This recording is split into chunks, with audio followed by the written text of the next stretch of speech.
प्रज्ञावाणी और संगीत की अधिष्ठात्री माँ सरस्वती को प्रणाम। अखिल भारतीय इतिहास संकलन योजना के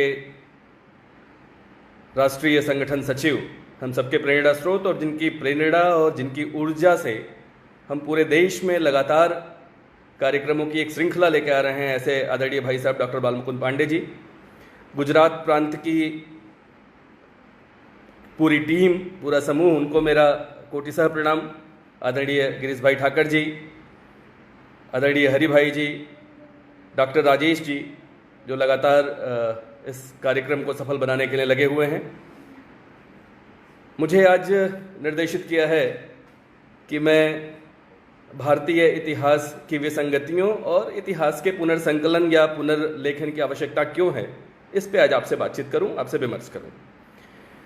मैं अपनी बात शुरू करता हूं एक बड़े इतिहास की जो तमाम परिभाषाएं हैं उनमें से एक बहुत प्रसिद्ध या बहुत ही आप सबके लिए नोन परिभाषा से, कि इतिहास वास्तव में वर्तमान और अतीत के मध्य अंतहीन संवाद है। अंतहीन है इसलिए कभी न पूरा होने वाला कार्य है। तथ्यों का सटीक प्रकटीकरण, सत्य के साक्षात्कार का लगातार और सतत प्रयत्न, ये कभी पूरा होने वाला कार्य नहीं है, लगातार चलते रहने वाला कार्य है। और इसलिए वास्तव में इतिहास में कोई शाश्वत पूर्णता हो, ऐसी स्थिति संभव नहीं है। यह हमेशा इतिहास की जो संकल्पना है, जो अवधारणा है, हमेशा एक इंटरिम रिपोर्ट जैसा है, एक अंतरिम रिपोर्ट जैसा है। यानी जब तक नए तथ्य नहीं आते, नए शोध नहीं आते, तब तक वो अंतरिम रिपोर्ट जैसा हमारे सामने उपस्थित है। नए तथ्यों के आलोक में नैरेटिव्स बदलेंगे, नए नैरेटिव्स बनेंगे। इसीलिए ऑस्कर वाइल्ड जैसा विद्वान कहता है कि इतिहास का निर्माण तो कोई भी कर सकता है, लेकिन इतिहास लेखन महान व्यक्ति ही करता है। अब भारतीय इतिहास लेखन की परंपरा, मैं विसंगतियों पे आऊं उसके पहले उस पूरी परंपरा को समझने के लिए, चूंकि 200 साल हमने परतंत्रता के, दासता के और गुलामी के व्यतीत किए, और उसने हमारे मानस को बहुत गहरे तक प्रभावित किया, हमारी पूरी वैचारिकी को प्रभावित किया, हमारे पूरे सोचने के सिस्टम को, तंत्र को प्रभावित किया। इसलिए एक बार एक तुलना करते हुए आगे बढ़ना जरूरी है कि हम ब्रिटिश पैरामीटर्स पे जब देखते हैं तो हमें निराशा क्यों हाथ लगती है। मैं केवल 3 बिंदुओं पे आपसे विमर्श करते हुए, इस पृष्ठभूमि को लेते हुए आगे बढ़ूंगा। एक तो पाश्चात्य चिंतन और दर्शन और उनकी वैचारिकी, और भारतीय चिंतन, दर्शन और वैचारिकी में जो एक गहरा अंतर है, बहुत मोटे मोटे ऐसे अंतरों की मैं बात करूंगा। जैसे व्यक्ति का विमर्श, व्यक्ति या मनुष्य को लेकर जो चिंतन है, पाश्चात्य चिंतन, पाश्चात्य वैचारिकी कहती है कि मनुष्य मूलतः लालची होता है, धूर्त होता है, कृतघ्न होता है, पापी होता है। जैसा कि इटली के विद्वान मैकियावेली मानते हैं, हाब्स, लॉक, फ्रायड, डार्विन और मार्क्स कमोबेश इसी अवधारणा को मानते हैं कि मनुष्य मूलतः स्वार्थी और पापी होता है, और वो तभी कुछ कार्य करता है जब उसे इसका कोई लाभ होता है। हॉब्स ने मनुष्य को क्रूर और विनाशक, नीच, दुष्ट और आत्मकेंद्रित तक कहा। इसके समानांतर जब हम भारतीय दर्शन देखते हैं, भारतीय वैचारिकी देखते हैं, तो मनुष्य को यहाँ परम सत्ता का अंश, देव अंश माना गया। हम उस देव पुत्र हैं, हम उस परम सत्ता के अंश हैं, ऐसा कहा गया। दूसरे स्तर पे आइए, समाज के स्तर पे पाश्चात्य दर्शन कहता है कि व्यक्तिगत लाभ के लिए किसी भी स्तर तक जाना पड़े तो उसमें कोई उसकी छूट है, उसमें कोई दुविधा की बात नहीं है। व्यक्तिगत हित के लिए किसी भी स्तर तक, अधिक से अधिक अगर वो कम्युनिटी की बात करते भी हैं, समुदाय की बात करते भी हैं, तो वो भी कम्युनिटी तक ही उनका केंद्रित रहता है, जो क्रिश्चियन ब्रदरहुड और मुस्लिम भाईचारा की जो स्थिति है। लेकिन इसके विपरीत या इसके समानांतर जब भारतीय वैचारिकी और भारतीय चिंतन बात करता है, तो हम वसुधैव कुटुंबकम की बात करते हैं। हम कृण्वन्तो विश्वमार्यम की बात करते हैं, हम सर्वे भवन्तु सुखिनः की बात करते हैं। हम किसी एक क्षेत्र, एक समुदाय, एक जाति, संप्रदाय, मत, पंथ की बात नहीं करते। हम दुनिया के एक एक व्यक्ति को, एक एक जन को श्रेष्ठ बनाएंगे, ये हमारी संकल्पना होती है, ये हमारी स्थिति होती है। इसी तरह से अगर एक तीसरी अवधारणा, इन दो अवधारणाओं के बाद मैं लूं कि जीवन का चरम लक्ष्य क्या है। पाश्चात्य चिंतन कहता है कि जो मटेरियल अचीवमेंट्स हैं, जो भौतिक सुख है, वही जीवन का चरम लक्ष्य है। भारतीय चिंतन कहता है कि मोक्ष, जो पुरुषार्थ का चरम है, वही जीवन का चरम लक्ष्य है। इस स्थिति में जब हम पाश्चात्य पैरामीटर्स पे हम भारतीय इतिहास लेखन और भारतीय इतिहास को देखने का प्रयास करते हैं, तो मैं पुनः वही कहता हूं कि जैसा कि एक अवधारणा प्रचलित की गई उनके द्वारा कि भारतीयों को तो इतिहास का बोध ही नहीं है, भारतीयों को तो इतिहास का भान ही नहीं है, इतिहास की विधा ही नहीं है उनके यहाँ। जब उन पैरामीटर्स पे वो हमें कसेंगे तो निश्चित रूप से उनको भी निराशा हाथ लगेगी, और हम में से अगर कोई ऐसा प्रयास करेगा तो हमें भी ऐसी निराशा हाथ लगने ही वाली है। अब मैं आता हूं कि वास्तव में भारतीय इतिहास लेखन की जो हमारी संकल्पना है, जो हमारी अवधारणा है, वो निश्चित रूप से दुनिया को इतिहास का चिंतन एक सही परिप्रेक्ष्य में, सही आयाम में भारत की विशिष्ट देन है। भारत में इतिहास लेखन की पूरी परंपरा ही अति प्राचीन है। अथर्ववेद में इतिहास की अवधारणा पर व्यापक चिंतन मिलता है। पुराण, उपनिषद, आरण्यक ग्रंथ, ब्राह्मण ग्रंथ, महाभारत, स्मृति ग्रंथ, इसमें पर्याप्त चर्चा है। इसमें लगातार परिभाषाएं हमारे इतिहास संकलन के जो हमारे वरिष्ठ जन हैं, उन्होंने ऐसी 40 से अधिक परिभाषाएं हमारे ग्रंथों से निकाल कर रखी हुई हैं हमारे लिए। मैं उनकी ओर नहीं जाऊंगा, लेकिन एक आध संकेत जरूर करता चलूंगा। छांदोग्य उपनिषद कहता है कि इतिहास 5वां वेद है। कौटिल्य कहते हैं कि राजा के लिए प्रतिदिन इतिहास का अध्ययन अनिवार्य है। वास्तव में जो इतिहास की हमारी संकल्पना है, इतिहास का हमारा जो ज्ञान का क्षेत्र है, जो दायरा है, वो बहुत व्यापक है। कम से कम 6 अंग इसके हमारे ग्रंथों में बताए गए। पहला पुराण, और पुराण के ही दायरे में, उसके कंटेंट्स में एक बड़ा परिदृश्य समेट लिया गया। सर्गश्च, प्रतिसर्गश्च, वंशो मनवंतराणि च, वंशानुचरितश्चैव पुराणम पंचलक्षणम। इसके अलावा इतिवृत्त, कहानियों और प्रसंगों के रूप में आख्यायिकाएं, उदाहरण, धर्म और नीति की व्याख्या के रूप में धर्मशास्त्र, और पूरे राज्य व्यवस्था या राज्य शास्त्र के रूप में अर्थशास्त्र। यानी निश्चित ही इतिहास के ज्ञान के क्षेत्र में बहुत ही व्यापक और श्रेष्ठ स्थान हमारे यहाँ प्रदान किया गया। भारतीय इतिहास की संकल्पना बहुत लंबे समय से चली आ रही थी कि धर्मार्थ काम मोक्षाणाम उपदेश समन्विताम पूर्ववृत्तम कथायुक्तम इतिहास प्रचक्षते। दुर्भाग्य हमारा ये रहा कि जो बाहरी आक्रमण हुए, लगातार जो इन्वेजन्स हुए हमारे ऊपर, और जो संघर्ष हमने किया, उसके कारण इतिहास की हमारी यह अवधारणा सिमटती गई। ब्रिटिश गुलामी के काल में भारतीय इतिहास और इतिहास लेखन में अनेक विकृतियों को प्रोत्साहन मिला। जैसा मैं पहले कह रहा था कि उन्होंने तो यहाँ तक कहने का प्रयास किया कि भारतीयों में तो इतिहास का बोध ही नहीं है, इतिहास की चेतना ही नहीं है। वो समझने में अक्षम रहे, या जानबूझकर उन्होंने इस ओर से अपनी आंखें मूंदी कि हमने अपने इतिहास चिंतन और लेखन में धर्म को एक केंद्रीय तत्व बनाया, और धर्म व्यक्ति, समाज और राष्ट्र जीवन को एक करने की लगातार कड़ी रहा।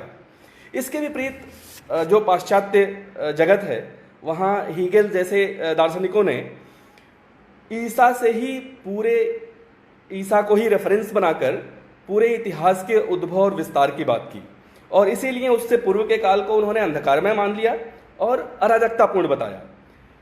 वहाँ के ग्रंथों में विश्वोत्पत्ति, सृष्टि रचना सामान्यतः बाइबल पर ही आधारित रही। पाश्चात्य वैज्ञानिकों ने ही इसको निर्मूल भी साबित कर दिया। इसके बाद भी मैक्स मूलर और टैनबी जैसे विद्वान इसे अस्वीकार करने को तैयार नहीं थे। मार्क्स ने तो धर्म को अफीम की पुड़िया से भी उसकी तुलना की। अब चलिए हम एक एक बिंदु की यात्रा अपनी शुरू करते हैं। सबसे पहले हम कालगणना को लेते हैं।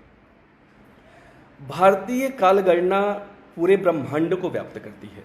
बाइबल कहता है कि 4 अक्टूबर 4004 ईसा पूर्व को सृष्टि की उत्पत्ति है, और वो भी एक यूनिलीनियर डेवलपमेंट, मतलब वो अंधकार युग से चले और लगातार प्रगति करते हुए प्रगति के सोपान चढ़ते जा रहे हैं, एक यूनिलीनियर डेवलपमेंट माना गया। हमारे यहाँ 197 करोड़ वर्ष के सृष्टि चक्र की चर्चा की गई, और वो भी कैसे, और वो सर्कुलर, बार बार उसमें प्रगति और अवनति आएगा, और 43,20,000 साल के एक चतुर्युग की संकल्पना 40%, 30%, 20% और 10% में चारों युगों की एक संकल्पना, और उसमें भी कल्प, मनवंतर और सृष्टि चक्र, ये हमारी संकल्पना। अब ये 4004 ईसा पूर्व और इस कालगणना से एक बार जब हम इस रेफरेंस पे देखते हैं तो हमको यह स्पष्ट समझ में आ जाता है कि उनके पैरामीटर्स पे हम कभी फिट हो भी नहीं सकते, वो करना चाहते भी नहीं, हम हो भी नहीं सकते। निश्चित रूप से यूरोपीय इतिहासकारों ने भारतीय इतिहास को मिथकों के जाल में उलझाने और फंसाने का जितना प्रयास वो कर सकते थे वो सब किया, जिससे भारतीय इतिहास, मैं यही कहूँगा कि अभी तक मुक्त तो नहीं हो सका है पूरी तरह से, जो पूरे इतिहास लेखन है। जबकि हमारे यहाँ हजारों वर्षों से हमारी परंपराएं महत्वपूर्ण स्थान पर रही हैं, जो भारतीय इतिहास को जानने, समझने और उनको विश्लेषित करने का सबसे प्रमुख साधन मानी जाती रही हैं।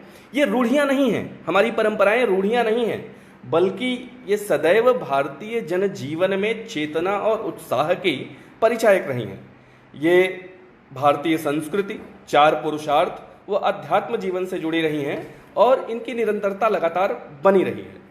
अब एक उदाहरण और देके मैं फिर उन बिंदुओं पे आऊं कि कल्हड़ की राजतरंगिणी में इतिहास लेखन पे जो विचार प्रकट किए गए हैं, वो इस समय वर्तमान इतिहासकारों के लिए भी गाइडलाइंस का काम कर सकते हैं, उनके लिए मार्गदर्शक सिद्धांत के रूप में हो सकते हैं।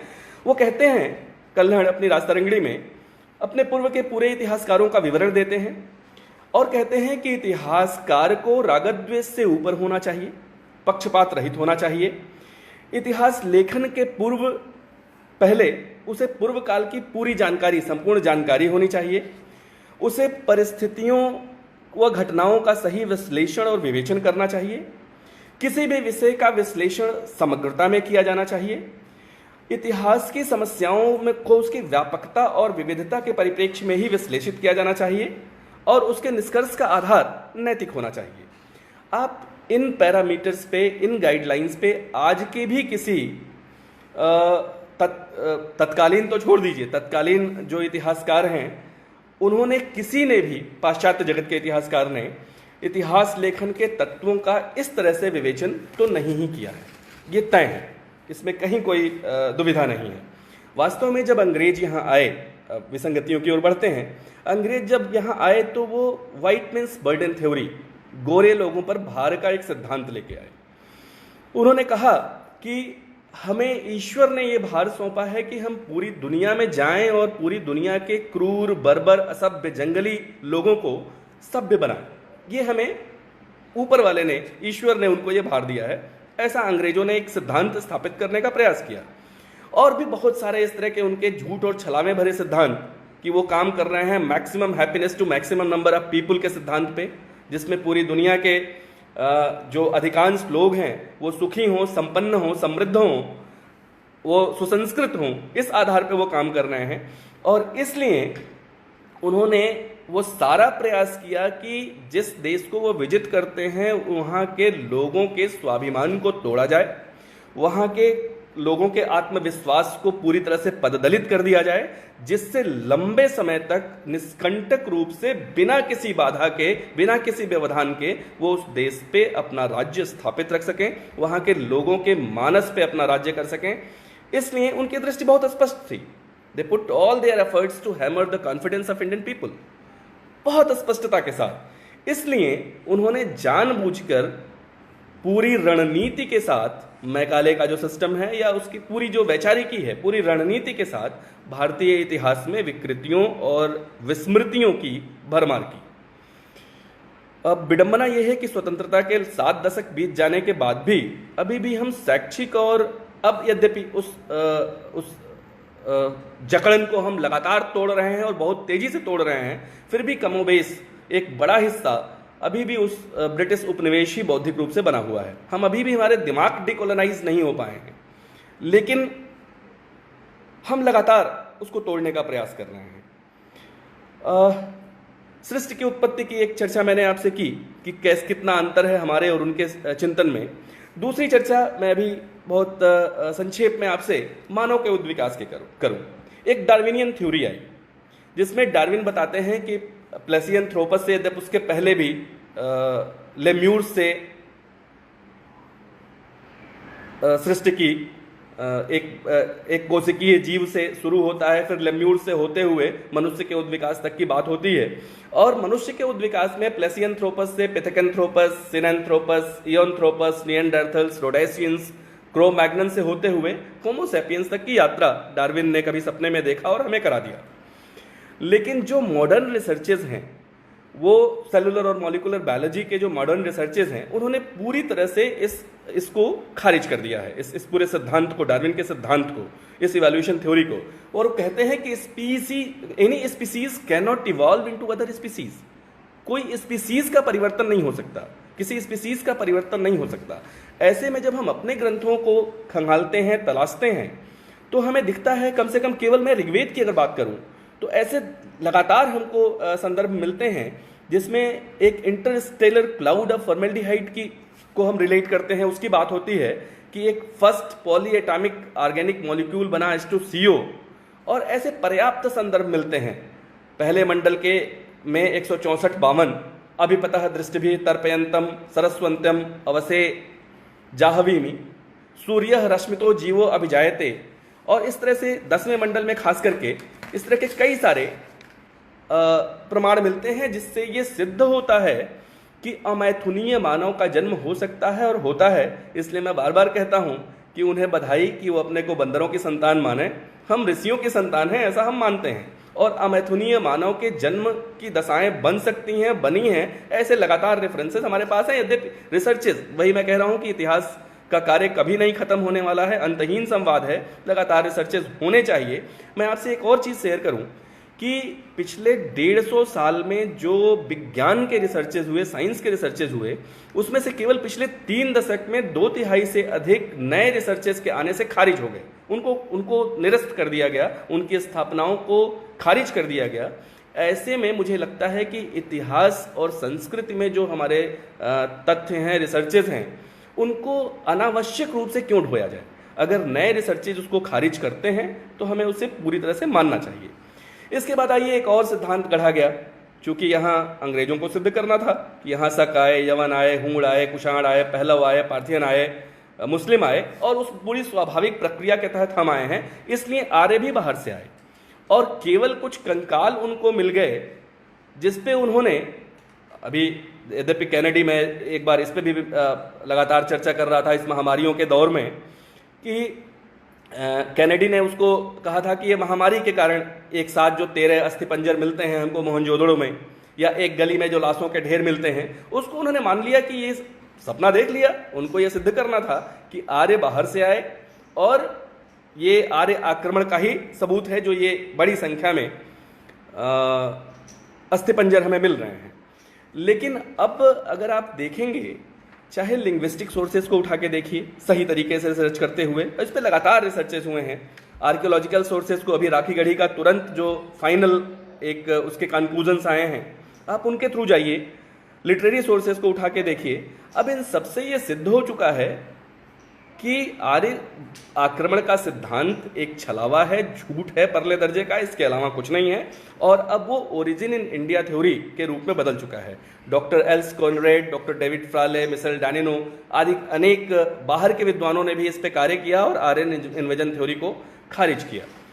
इसके अलावा बल्कि 2009 के बाद एक प्रोफेसर अंडरहिल और उनकी टीम ने भी इस सिद्धांत को पूर्णतः खारिज कर अपने व्यापक शोध के आधार पर यह स्थापित किया कि जो एक जीन्स की बात हम R1A और R2 की बात करते थे, उसकी उत्पत्ति, जो आर्यों की जीन्स हैं, उसकी उत्पत्ति वास्तव में इंडिजिनस है, यानी भारतीय है, भारत में ही हुई। अगर वो यहां से कहीं गए भी तो यहीं से बाहर गए।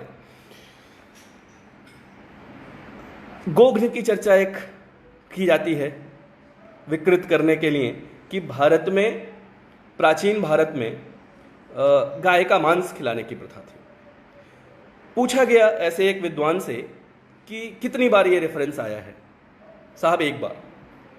तो क्या 20,000 पेजेस के, 40,000 पेजेस के विपुल साहित्य में अगर एक बार कोई रेफरेंस आ जाए, अगर आ भी जाए, मैं मान भी लूं कि उनकी ही बात सही, तो 40,000 पेजेस के रेफरेंस के विपुल साहित्य में एक बार कोई रेफरेंस आ जाए तो क्या वो किसी समाज का कैरेक्टरिस्टिक हो सकता है क्या? उनसे पूछ लीजिए, अगर उस धारा से जो इन चीज़ों को कहने का प्रयास करते हैं, तो उनके पास जवाब नहीं होता इसका।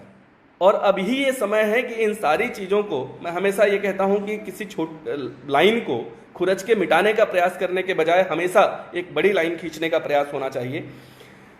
जे एक स्वनामधन्य विश्वविद्यालय है, वहाँ कुछ दिन पहले प्रोफेसर्स कुछ बैठे हुए थे और एक प्रोफेसर ने बड़े तल्ख लहजे में, बड़े सरकास्टिक अंदाज में कहा कि do you people really feel that there was something good in ancient India? क्या आपको ऐसा लगता है कि वास्तव में कुछ अच्छा था प्राचीन भारत में? और उनसे जब पलट के वहीं पूछा गया कि do you really believe that you have read something on ancient India, some original text, उनके पास तुरंत बताने को कोई जवाब नहीं था। कोई महाकाव्य उन्होंने पूरा पढ़ा हो, कोई ब्राह्मण ग्रंथ पढ़ा हो, कोई वेद पढ़ा हो, कोई उपनिषद पढ़ा हो, कोई आरण्यक पढ़ा हो, उनके पास तुरंत बताने का कोई जवाब इसका नहीं सूझा उनको। इस तरह से लोग इन चीज़ों को। इसके बाद आइए विदेशी आक्रमण। चूंकि लिख वो रहे थे जिन्होंने हम पे विजय पाई थी, इसलिए उन्होंने हिस्ट्री ऑफ फॉरेन इन्वेजन्स को, क्योंकि इन्वेडर्स उस पर लिख रहे हैं, और खासकर उन युद्धों को, उन स्थितियों को जब भारत की पराजय हुई, उसको बहुत बढ़ा चढ़ाकर प्रस्तुत करने का प्रयास किया। दुनिया के किसी भी देश का इतिहास उठा के देख लीजिए जहां पे ऐसे घटनाएं हुई भी हों, उनको आज इतिहास की पाठ्य पुस्तकों में बहुत संतुलित स्थान प्रदान किया जाता है। लेकिन दुर्भाग्य से हमारे यहाँ जिन लोगों ने अंग्रेजों के बाद, जिन काले अंग्रेजों ने, गोरे अंग्रेजों के बाद जिन काले अंग्रेजों ने सत्ता संभाली, उन्होंने उसको और बढ़ा चढ़ाकर और विकृत करने का प्रयास किया। इसलिए एक तिहाई, कई बार तो लगता है कि एक तिहाई हिस्सा अपने पाठ्य पुस्तकों का वो चला जाता है फॉरेन इन्वेजन्स को, विदेशी आक्रमणों को। उसको सही तरीके से संतुलित करने की ज़रूरत है, उसको सही परिप्रेक्ष्य में समझने की ज़रूरत है। और इतिहास शौर्य का होता है, इतिहास आत्माभिमान का होता है। इस स्तर पर कार्य करने की ज़रूरत है। हाँ, सही तथ्यों के आलोक में ही कार्य करने की ज़रूरत है। विदेशी आक्रमणों को जो अत्यधिक महत्व दिया गया, उसको मिटिगेट करने की ज़रूरत है। इसके बाद आइए बहुत सारी ऐसी तिथिक्रम, जैसे एक उदाहरण हम लेते हैं। मैं ये नहीं कहता कि अंतिम उस पर कोई किसी तरह का निष्कर्ष पे मैं पहुंच रहा हूं, लेकिन शंकराचार्य की तिथि, शंकराचार्य मैकडोनल नाम का एक विद्वान, उसने history of Sanskrit literature in India लिखी, और उसने लिखा कि परहैप्स आदि Shankaracharya was born in 788 AD इन कैलेडी। और अंग्रेज ने लिख दिया, इसलिए हमने उसकी बात को ब्रह्मवाक्य मान लिया, बिना अपने सोर्सेस को ठीक से खंगाले, बिना देखे। हमारे पास ऐसे बहुत सारे रेफरेंसेस थे जिस पे हम काम कर सकते थे। यद्यपि फिर मैं वही कह रहा हूं कि इस पे रथलेस रिसर्च की जरूरत है।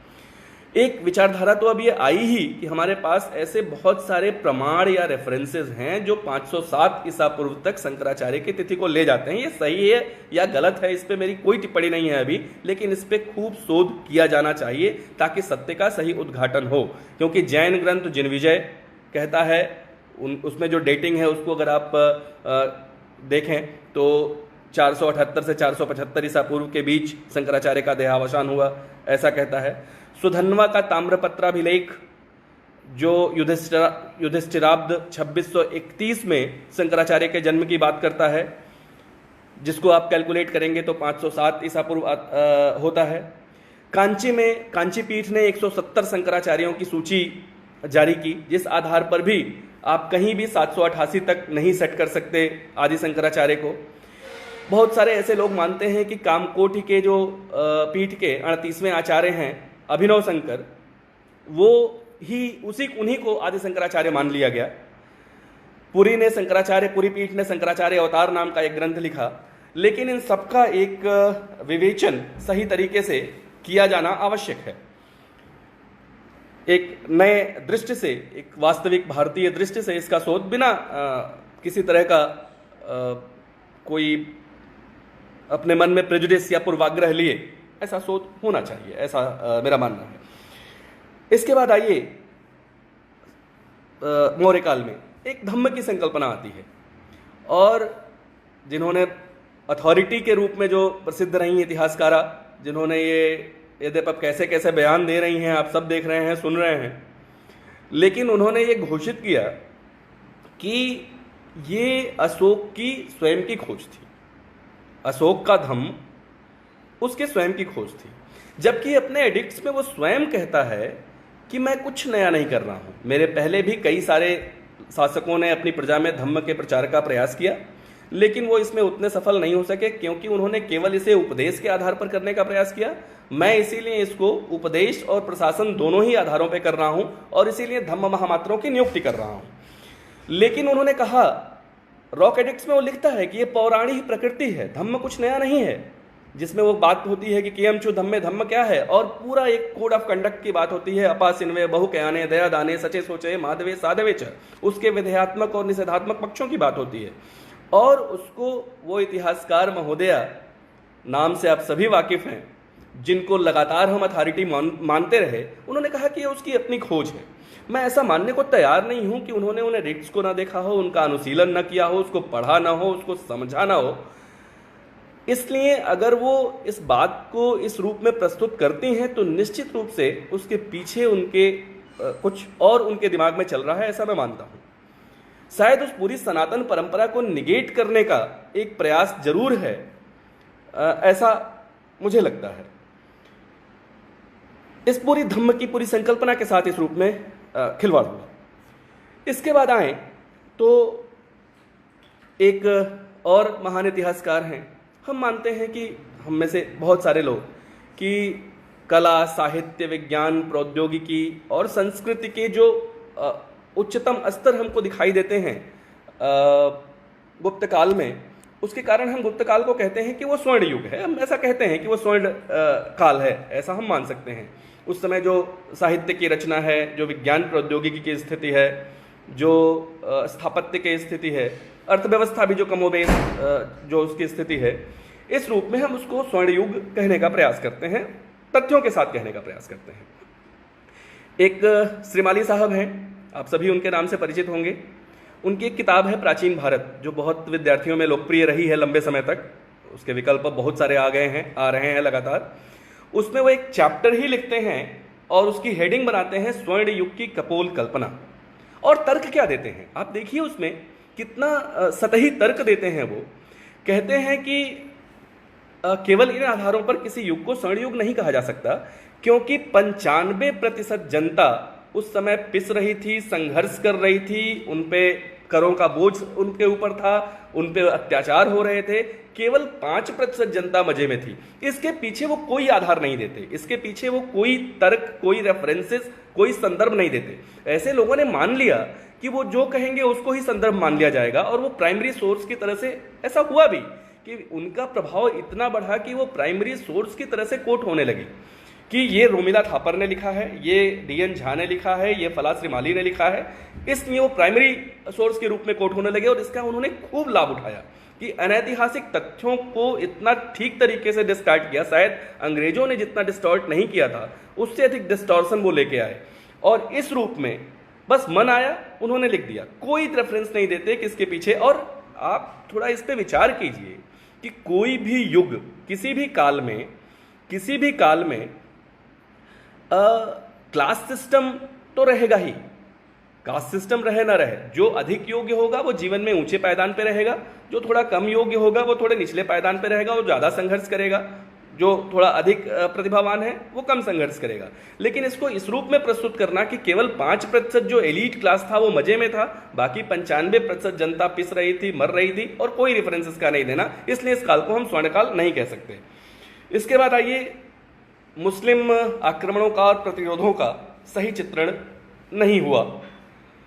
मोहम्मद बिन कासिम के आक्रमण की हम बात करते हैं, लेकिन दाहिर का संघर्ष जानबूझकर शायद छोड़ा जाता है। उसने जो प्रतिरोध किया वो सही तरीके से उसका मूल्यांकन नहीं होता, उसकी व्याख्या नहीं होती, उसका विवरण नहीं आता। महमूद गजनवी के 17 आक्रमणों का उल्लेख होता है, लेकिन अनंगपाल, गोगाबीर और त्रिभुवनपाल का संघर्ष सही तरीके से चित्रित नहीं होता।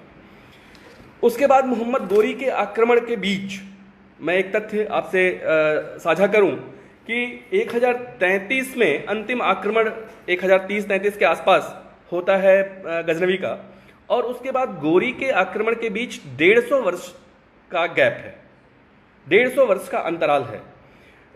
लेकिन उसके कारणों का कोई उल्लेख, कोई चर्चा इतिहास की पाठ्य पुस्तकों में नहीं होती।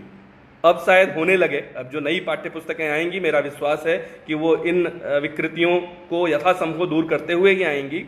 वास्तव में हुआ क्या था कि गजनी का एक जनरल था गाजी सैयद सालार मसूद, वो श्रावस्ती का एक छोटा सा शासक है। उत्तर प्रदेश का श्रावस्ती जो क्षेत्र है उसका एक छोटा सा शासक है सुहेल देव। वर्ष 1033 में वो बुरी तरह से पराजित होता है और 1.5 लाख की सेना के साथ मारा जाता है सैयद सालार मसूद गाजी। मिराते मसूदी में इसका पूरा विवरण है, पूरा उल्लेख है। और ये ऐसी घटना थी, उसके बाद 150 साल तक मुस्लिम आक्रांताओं की हिम्मत नहीं हुई कि वो भारत की ओर आंख उठाकर भी देख सके। लेकिन हमारे इतिहास की पाठ्य पुस्तकों से ये गायब है, क्योंकि इससे भारत के जो लोग हैं, भारत की जो जनता है, हमारे जो बच्चे हैं, हमारे जो विद्यार्थी हैं, उनको आत्माभिमान और आत्मस्वाभिमान हो सकता है।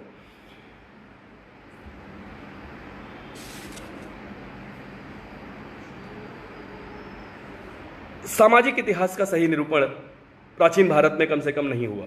बहुत ही सतही निरूपण करने का प्रयास किया गया। शूद्र और नारी की स्थिति ऐसी थी, इतनी बुरी थी, ऐसा एक धारा ने दिखाने का प्रयास किया, जो वास्तव में वास्तविकता पे और सही तरीके से अगर आप रेफरेंसेस को देखेंगे, ग्रंथों को का सही अनुशीलन करेंगे, तो आपको उस झूठ का पर्दाफाश बहुत ठीक से हो जाएगा। मैं उस पर बहुत डिटेल नहीं जाऊंगा। अच्छा, उन्होंने बहुत प्रयास किया कि प्राचीन भारत में, जैसा मैं भी कह रहा था ना, कि यहाँ तक अब कुछ एक स्वनामधन्य दिल्ली के सबसे बड़े विश्वविद्यालय, जिनको HRD मिनिस्ट्री 566 करोड़ का एक साल का ग्रांट करती है, जहाँ पे उम्मीद होती है कि वहाँ से एक सच्चे राष्ट्रभक्त पैदा हों, लेकिन वहाँ दुर्भाग्य रूप से नारे लगते हैं, भारत तेरे टुकड़े होंगे, इंशाअल्लाह इंशाअल्लाह। मैं वहाँ के एक प्रोफेसर कहते हैं कि do you really feel that there was something good in India, in ancient India, there was anything good in ancient India. ऐसे में जब हम बात करते हैं कि भारत में विज्ञान और प्रौद्योगिकी बहुत उन्नत स्तर पे थी, या हमारी अर्थव्यवस्था बहुत बेहतर थी, मैं क्लैश ऑफ सिविलाइजेशन हटिंगटन की एक पुस्तक है, उसके 86-87 नंबर पेज पे मैं एक 4 लाइन का कोट आपको आपके सामने कर रहा हूं कि वास्तव में भारत की अर्थव्यवस्था की स्थिति क्या थी। बुलियन का प्रवाह पूरी तरह से भारत की ओर था। 1750 की स्थिति, अंग्रेजों के आगमन के ठीक उसी समय, अंग्रेज जब यहाँ पूरी तरह से अपनी सत्ता जमा रहे हैं, 1750 की स्थिति हटिंगटन अपने क्लैश ऑफ सिविलाइजेशंस में लिखते हैं कि इन 1750 चाइना अकाउंटेड फॉर ऑलमोस्ट 1/3, यद्यप चीन का नाम लेना इस समय खतरे से खाली नहीं है, फिर भी China accounted for almost 1/3, India for almost 1/4, and the West for less than 1/5 of the world's manufacturing output. By 1830, the West had pulled slightly ahead of China. In the following decades, the industrialization of the West led to the deindustrialization of the rest of the world.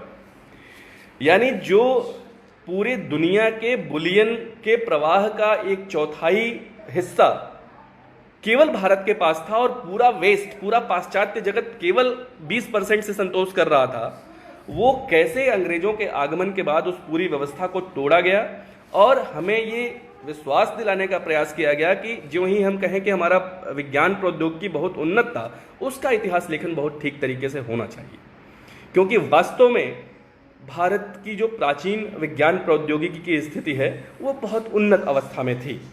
आप हड़प्पा सभ्यता के एक उदाहरण को लेके देख लीजिए, उनकी टाउन प्लानिंग को लेके देख लीजिए, उनके आर्किटेक्चर को लेके देख लीजिए कि एकदम समकोण पर काटती हुई सड़कें, नालियों की इतनी उत्तम व्यवस्था, सफाई की इतनी बढ़िया व्यवस्था, और पूरे इतने बड़े क्षेत्र में, अगर दायमाबाद तक हम माने कश्मीर से, और जो बहुत बड़ा त्रिकोण का क्षेत्र बनता है, उसमें पूरे क्षेत्र में एक साइज की ईंटें, जिसका अनुपात होता था 1:2:4, उसमें कहीं कोई परिवर्तन नहीं है। एक तरह के बाट माप की प्रणाली। मैं विज्ञान के इतिहास पे बहुत नहीं जाऊंगा, लेकिन एक आध छोटे बिंदु, मेटलर्जी में हमारी ऐसी स्थिति थी कि 1700 साल से एक मेहरौली का लौह स्तंभ यहां खड़ा है, पता नहीं कौन सी पेंट पॉलिश उसे लगी है, दुनिया आज तक वैसा दूसरा कुछ बनाने का न साहस कर सकी न बना सकी। मदुरई में जो स्तंभ हैं उनसे सप्तस्वर निकलते हैं। आज का कोई दुनिया के किसी भी देश का मास्टर ऑफ आर्किटेक्चर उसका कारण न बता सकता है, न वैसा दूसरा पैदा कर सकता है, न बना सकता है। मार्को पोलो लिखता है कि 1.25 लाख मेटलर्जिकल फाउंड्रीज थी हमारे यहाँ। वाटर मैनेजमेंट की स्थिति थी कि कश्मीर में जो गुजरात में जो सुदर्शन तटाग है, भोपाल में जो राजा भोज का लेक है, और विजयनगर साम्राज्य का जो एक लेक है जिसमें कहा जाता है कि इतना कंस्ट्रक्शन का मटेरियल लगा है जो ग्रेट वॉल ऑफ चाइना से भी अधिक है। इस तरह की स्थिति हमारे विज्ञान और प्रौद्योगिकी की थी। पूरी दुनिया को होलिस्टिक वेलबीइंग का एक लौता अगर कोई तरीका है तो वो आज पूरी दुनिया मान रही है कि योग है। इसलिए इनके सही तरीके से इनके इतिहास लेखन की, गणित, एस्ट्रोफिजिक्स, एस्ट्रोनॉमी पे जो हमारी पकड़ है थी, उसको सही तरीके से उभारने की ज़रूरत है, उनसे प्रेरणा लेने की ज़रूरत है, सही तरीके से उसके लेखन होने की ज़रूरत है। पाराशर में यंत्र सर्वस्व, पाराशर स्मृति में यंत्र सर्वस्व में एक वैमानिकी प्रकरण आता है, उसमें पारे से यंत्र को ऊपर उठाने का उल्लेख है। इन चीज़ों को हमें भुलाने का प्रयास किया गया। सुश्रुत संहिता में 300 तरह के ऑपरेशंस का जिक्र है। जब कोई कैडिबर नहीं था, जब कोई सूक्ष्मदर्शी नहीं थी, ऐसे समय में इनको फिर से एक बार सही तरीके से देखने की ज़रूरत है। इसके बाद आइए मध्यकाल की ओर अपना रुख करते हैं। मध्यकाल में जो एक समस्या हुई कि बड़ी संख्या में जो पर्शियन लिटरेचर है, पर्शियन लिटरेचर, उसको ही हमने मान लिया कि वही अंतिम सत्य है, वही अंतिम सत्य की बात करता है, और इसलिए बहुत विकृति उसमें आई। रीजनल सोर्सेज से हमने उसको, उसके तथ्यों को जांचने का प्रयास नहीं किया। ये एक बड़ी कमी हमने छोड़ी, पूरे मध्यकालीन भारतीय इतिहास में विकृतियों की जगह छोड़ी, क्योंकि जो पर्शियन सोर्सेज थे, पर्शियन लिटरेचर था, वो एक खास वैचारिकी के तहत लिखा गया, एक खास उद्देश्य से लिखा गया। अब बाबरनामा का एक उदाहरण लीजिए, उसमें वो विवरण देता है कि उसको किसने बुलाया, वो कैसे आया, कैसे कैसे उसने आक्रमण किया भारत पे, जिसे जब हम रीजनल सोर्सेज से जब उसकी तुलना करते हैं तो उसमें अधिकांश तथ्य हमें गलत या एक पक्षीय और अतिरंजित मालूम पड़ते हैं। दूसरी एक बड़ी बुरी स्थिति मध्यकालीन भारत के इतिहास के क्रम में ये हुई कि पूरा इतिहास दिल्ली केंद्रित हो गया मध्यकालीन भारत का। आप किसी भी विद्यार्थी से रोक के उससे पूछिए कि औरंगजेब के पिता का नाम क्या है, वो बाबर तक पूरी स्थिति गिना देगा। हो सकता है कि वो जो दिल्ली सल्तनत के भी वंश थे उनके बारे में भी लगातार आपको बता दें, उसको इतनी तैयारी है, उसको इतनी जानकारी है। लेकिन अगर उससे आप विजयनगर साम्राज्य के बारे में पूछ लीजिए, उससे अहोम साम्राज्य के बारे में पूछ लीजिए, तो उसकी जानकारी बहुत न्यून साबित होती है। ये एक बहुत बड़ी विडंबना मध्यकालीन भारतीय इतिहास के संदर्भ में दूसरी बहुत बड़ी विडंबना रही कि दिल्ली केंद्रित मध्यकालीन भारत का इतिहास निर्धारित करने से हमने विजयनगर साम्राज्य की उपेक्षा की, जो हमारे वास्तव में आत्मगौरव का केंद्र है, हो सकता है। वहां पे विदेशी यात्रियों का भी विवरण देखिए ना, तो जिस तरह के समृद्धि की चर्चा, जिस तरह के आत्मगौरव का भाव हम में पैदा होगा वो अद्भुत होगा। अहोम साम्राज्य जिसकी वीरता को उसके विवरण से हमको वंचित रखा गया, केवल एक लचित बड़फुगन का शौर्य आप पढ़िए, आपके रोंगटे खड़े हो जाएंगे, लेकिन हमारे विद्यार्थियों को उसकी वीरता से परिचित होने का अवसर इतिहास लेखन ने हमारे नहीं दिया, इतिहास की पाठ्य पुस्तकों ने नहीं दिया। मालवा में विद्याधर का शौर्य हम नहीं देख पाते, कश्मीर के ललितादित्य मुक्तापीड को नहीं जान पाते, बाकी और बाबर से औरंगजेब तक सब जान लेते हैं। मेवाड़ का शौर्य हमसे अछूता रह जाता है। अकबर महान हो जाता है जिसने चित्तौड़ के किले में 30,000 स्त्री पुरुषों की हत्या की, निर्मम हत्या की, निर्दोष स्त्री पुरुषों की हत्या की, वो महान की श्रेणी में हो जाता है।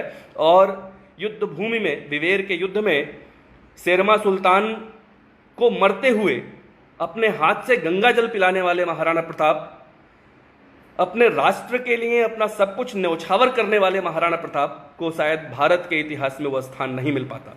मेवाड़ के इतिहास को हम उस रूप में नहीं देख पाते। ये जो अब्दुल रहीम खान खाना के हरम से लाई हुई स्त्रियों को बहन मानते हुए उन्हें वापस दे जाते हैं, उनको हम उस रूप में नहीं देख पाते। लेकिन 1500 स्त्रियों के हरम वाले अकबर को महान कहते हैं। 30,000 निर्दोष स्त्री पुरुषों और बच्चों का कत्ल करने वाले, उनका नरसंहार कराने वाले अकबर को हम महान कहते हैं। ये एक बड़ी बुरी स्थिति है। एक और विडंबना मध्यकालीन भारतीय इतिहास को लेके बनती है कि विपुल मात्रा में, बहुत बड़ी मात्रा में पांडुलिपियों और दस्तावेजों को नष्ट कर दिया गया। जैसे केवल एक उदाहरण आप लीजिए, मोहम्मद बिन बख्तियार खिलजी ने नालंदा पे आक्रमण किया और नालंदा विश्वविद्यालय में जो धर्मगंज पुस्तकालय था उसको जलाया। उसको जलाए जाने का प्रसंग है, जब उस पर कई तरह के मत मिलते हैं। एक तो मिलता है कि उसे एक ब्राह्मण ने भारतीय विद्या के आधार पर, वो बहुत बीमार था और उसको ठीक कर दिया था, और उस ईर्ष्या में, और वो भी ठीक कैसे किया था कि वो रोज कुरान शरीफ पढ़ता था, उसके पन्नों के कोने में कुछ दवा का उन्होंने लेप किया, और क्योंकि दवा तो वो लेता नहीं और वो भी भारतीय पद्धति की दवा नहीं लेता, और उसको उन्होंने निर्देशित किया कि केवल इतने पेजेस जब वो पढ़ता है तो उसको, जाहिर है वो जानते थे ब्राह्मण की वो थूक से चाटते हैं, और उस दवा से वो ठीक हो गया। और बाद में जब उसको इसका भान हुआ तो ईर्ष्या के वशीभूत होकर उसने उसे जलाया। एक कथा तो ये मिलती है। दूसरा विवरण ये मिलता है कि वो अचानक किला समझकर उस पर चढ़ गया था, जो ज़्यादा ऑथेंटिक लगती है, और वहाँ पर जब उसने पुस्तकालय देखा तो उसे जलाने का आदेश दिया, और उसे जलाने का जब आदेश दिया तो उसके कुछ सिपाहसालारों ने उससे कहा कि नहीं, भारतीय अपने ज्ञान के लिए बहुत प्रसिद्ध हैं, इसलिए इनमें से कुछ प्रमुख पुस्तकों को अपने साथ ले चलते हैं, इसको ट्रांसलेट करते हैं और देखते हैं कि इसमें क्या है। थोड़ी देर उसने सोचा और उसने कहा नहीं, इसमें आग लगा दो। फिर से उसके सिपाहसालारों ने उसे मनाने की कोशिश की, कुछ बुद्धिमान सरदारों ने, लेकिन उसने फिर से यही आदेश दिया। और उसने कहा, उसका जो रिकॉर्ड पे स्टेटमेंट है, उसने कहा कि दुनिया का सबसे बड़ा ज्ञान कुरान शरीफ है, तो या तो उसमें वही सारी बातें होंगी इन पुस्तकों में जो कुरान शरीफ में है, तो भी हमारे लिए किसी काम का नहीं है, और यदि इसमें उसके अलावा कुछ है तो हमारे लिए कुफ्र है, इसलिए इसको आग लगा दो, इसको जला दो। और इस तरह से मध्यकालीन भारत के ही नहीं, प्राचीन भारत के भी बहुत बड़े सोर्स का एक अंत हुआ। आधुनिक भारत में आइए, हम स्वाधीनता संग्राम का जब मूल्यांकन करते हैं तो कई बार बहुत एक पक्षीय होकर करते हैं। 1885 में कांग्रेस बनी, गांधी जी ने 1915 में उसकी बागडोर संभाली, और असहयोग आंदोलन, सविनय अवज्ञा आंदोलन और भारत छोड़ो आंदोलन के 3 फेजेस के माध्यम से भारत को आज़ाद करा दिया, भारत को स्वतंत्र करा दिया। सामान्य विद्यार्थी यही धारणा बनाकर पढ़ता है और चलता है। इसमें चलिए इसके महत्व को मैं कम करने का प्रयास नहीं कर रहा, इसका अपना महत्व है इन तीनों ही आंदोलनों का, गांधी जी की भूमिका का, कांग्रेस की भूमिका का उस समय की, मैं उस पर कोई टिप्पणी नहीं कर रहा। लेकिन जो असंतुलन की स्थिति पैदा होती है, क्योंकि ऐसे में जो हमारे पूरे लगातार राजनीतिक धार्मिक आंदोलन हुए, जो अपदस्थ शासकों के आश्रितों ने जो क्रांति की, आदिवासी आंदोलन हुए, जो एक सांस्कृतिक राष्ट्रवाद की धारा के रूप में सामाजिक धार्मिक सुधार आंदोलनों का पूरा क्रम चल रहा था, ब्रह्म समाज, वेद Samaj, Arya Samaj, young Bengal movement, theosophical society, Dharma Sabha से लेकर रामकृष्ण मिशन तक, ऐसे सैकड़ों नाम हैं जो मैं अभी परिगणित कर सकता हूँ, गिना सकता हूँ। इसके अलावा कृषक आंदोलन, मजदूर आंदोलन और जो क्रांतिकारी संघर्ष हुआ, जो इस पूरी पॉलिटिकल मैंडिकेसी के विरुद्ध, जो राजनीतिक भिक्षावृत्ति के विरुद्ध जो एक क्रांतिकारी संघर्ष हुआ, जिसमें चापेकर बंधु का हिंदू धर्म संघ, वीर सावरकर का अभिनव भारत समाज, युगांतर, अनुशीलन समिति, स्वदेश बांधव समिति, अंजुमाने मुहिब्बाने वतन, सान्याल, बिस्मिल और आज़ाद की आचार्य जो बाद में HSRA बनती है, रास बिहारी बोस, मदन लाल धीगरा, प्रीतिलता वादेदार, कल्पना दत्त, बीना दास जैसे, सुभाष चंद्र बोस जैसे सैकड़ों हजारों ऐसे क्रांतिवीर, इनका सही तरीके से मूल्यांकन नहीं होता। वीर सावरकर को एक धारा उनको कायर और डरपोक कहने से भी नहीं हिचकती, क्योंकि हम सही तरीके से उसका प्रतिकार अभी नहीं कर रहे या नहीं करते। यद्यपि हमने बहुत योजनाबद्ध तरीके से इन चीज़ों को करने का प्रयास आरंभ कर दिया है, उसमें जितनी आहुतियाँ और दी जाएंगी हमारी ज्वाला उतनी ही और तीव्र होगी। घटनाओं का भी कई बार सही विश्लेषण, जिस तरह के सटीक विश्लेषण होना चाहिए, नहीं होता। चौरी चौरा जे एक घटना है जिसका 100 वर्ष अभी जल्दी ही पूरा होने वाला है, 1 वर्ष बाद ही। इस पे खासकर युवा मित्रों को बहुत ठीक से कार्य करना चाहिए। शाहिद अमीन एक सबल्टर्न धारा से इसको लिखते हैं और जो एक क्रांति धर्मी आंदोलन है उसको एक जातीय विमर्श के स्तर तक ले जाने का प्रयास होता है। और ऐसी लगातार अनेकों ऐसी स्थितियां हैं या घटनाएं हैं जहां ऐसा करने का प्रयास किया जाता है। समाधान का पक्ष क्या है? स्वामी विवेकानंद बहुत पहले ही Indian history in its perspective में लिखते हैं कि जो अंग्रेजों ने हमारा इतिहास विकृत किया है वो वास्तव में वो केवल भारत के पतन की कहानी कहता है। Indian history in its perspective में स्वामी विवेकानंद वो लिखते हैं कि अब समय आ गया है कि हम अपने हजारों वर्षों से जी रही जीवित और स्वतंत्र जीवित सभ्यता के लिए एक स्वतंत्र मार्ग ढूंढें। उन्होंने कहा कि ऐसे पूरे इतिहास को अस्वीकार करो और भारत के सही इतिहास का लेखन आरंभ करो। भगिनी निवेदिता अपनी पुस्तक फुटफॉल्स ऑफ इंडियन हिस्ट्री में लिखती हैं कि भारत के सम्मुख सर्वप्रमुख कार्यों में से एक है कि भारतीय अपने स्वयं के इतिहास का पुनर्लेखन करें, और वह भी आधुनिक नियमों के अनुसार, जो एक व्यक्ति द्वारा नहीं, व्यक्तियों के संयुक्त प्रयासों से, या दूसरे शब्दों में भारतीय अध्ययनशील व्यक्तियों के समूह द्वारा किया जाना चाहिए। आनंद कुमार स्वामी लिखते हैं कि अपने ही इतिहास से छेड़छाड़ और थोपा हुआ इतिहास हम कब तक पढ़ेंगे। केएम पानिक्कर लिखते हैं कि झूठा इतिहास अब बदला जाना चाहिए। महात्मा गांधी 1917 में ही ये लिखते हैं, कहते हैं कि भारत में विकृत इतिहास पढ़ाया जा रहा है। भारत का छात्र मिडिल सेक्स काउंटी तो जानता है, लेकिन सौराष्ट्र और काठियावाड़ के बारे में उतना नहीं जानता। वह मैनचेस्टर और लिसेस्टर जानता है, पर गंगा यमुना को नहीं जानता। विलियम वॉन पोकहेमर जो एक जर्मन विद्वान हैं, वो इंडियाज रोड टू नेशनहुड में लिखते हैं कि जब मैं भारत का इतिहास पढ़ता हूं तो लगता ही नहीं कि मैं एक ऐसे महान गौरवशाली सभ्यता का इतिहास पढ़ रहा हूं। ये लगता ही नहीं कि मैं वास्तव में भारत का इतिहास पढ़ रहा हूं, बल्कि यह केवल पराजय, पतन और अपमान का इतिहास मुझे दिखाई देता है। हम अब ये तय करना होगा कि जाहिर है कि हम तो तय किए हुए लोग हैं, लेकिन फिर भी इसको बार बार दोहराते रहने की जरूरत है कि हम मार्क्स और वेबर के चश्मे से नहीं देख सकते अब देश को। मार्क्स 1853 में कभी भारत नहीं आया, लेकिन भारत पर खूब लिखता है, और 150 साल तक यहाँ के लोगों ने, एक दूसरी धारा ने उसको यहाँ का सबसे बड़ा इन्फ्लुएंशियल एजुकेशनल थिंकर के रूप में स्थापित कर दिया। वो यहाँ देश में कभी नहीं आया, और कितना बकवास लिखता है वो। आपको एक उदाहरण मैं देता हूँ कि 1853 में न्यूयॉर्क हेराल्ड में उसके 2 लेख छपते हैं, जिसमें लिखता है वो कि India is a peculiar country, Bharat बड़ा विचित्र देश है। Something very wrong with the society because they are worshipping monkeys and cause.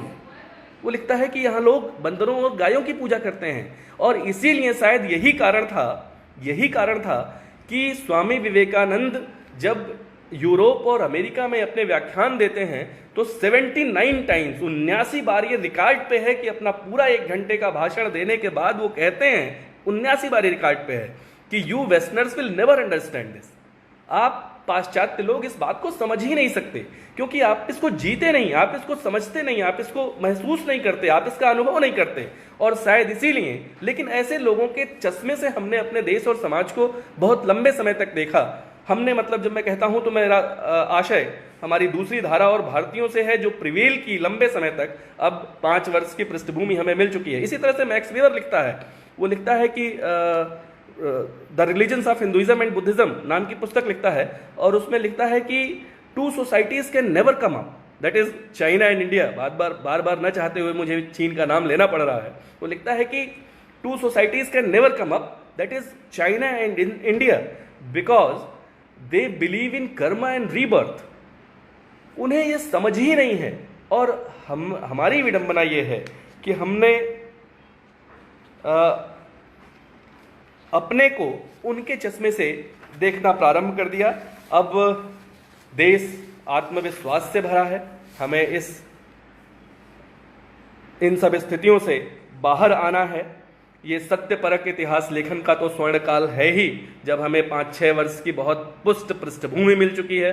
अगला 5-10 वर्ष हमारे सामने प्रशस्त है, जब हम वास्तव में भारतीय चेतना के प्रकाश में, भारतीय तथ्यों के आलोक में, भारतीय चित्त में भारत का वास्तविक इतिहास, जैसा मैंने लगभग आधा दर्जन या उससे अधिक उदाहरण देकर व्यक्तित्वों के कोटेशंस के साथ आपसे ये चर्चा की कि भारतीयों को अपना इतिहास स्वयं अपने नज़रिए से, अपने दृष्टिकोण से लिखना होगा। उन सारी विकृतियों को, जिन विकृतियों की मैंने चर्चा की, उनको दूर करना होगा। बहुत सारे जो नेहरू और वेवल के पत्राचार हैं, जिसमें इतना सारा जो पेपर्स हैं, जो मटेरियल है, वो अंग्रेज यहाँ से जाते जाते नष्ट कर गए, उसे जानबूझकर नष्ट कराया गया। नेहरू मेमोरियल से बहुत बड़ी संख्या में, अभी ये सरकार बदलने के समय, बहुत सारे दस्तावेज वहाँ से हटवाए गए। ये सब विकृतियाँ, ये सब भी चक्र कुचक्र लगातार रचे गए। इनको हमें देखने की आवश्यकता है।